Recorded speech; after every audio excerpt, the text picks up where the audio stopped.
Hello mga kadismamis, notebook making time, materials needed, photo top, paper na printed na, and cover na printed na, cutting mat, scoring board, and the hot melt. Yun, para pag-bind. Then, the machine, of course. So, ito na. You find the center lang para maging maupay ang kapilo. So, nagpilo-pilo lang ako. Then, butang laan hot melt.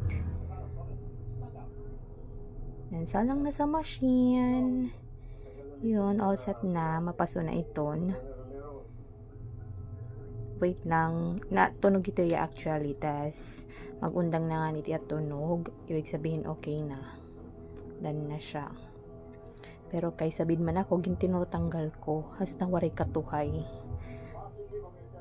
Ayun. Medyo di pa siya perfect. Kaya nangalimutan akong photo tap pagbutang. May white ya gilid.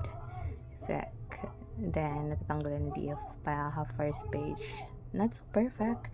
But then, naghima ko na sa pa color pink. Na perfect ko na siya. So cute. That's my pamangkin. Chin Chin. Ayun. Yun yung hot melt. Matibay siya, guys. Yun lang. Bye. Thank you for watching.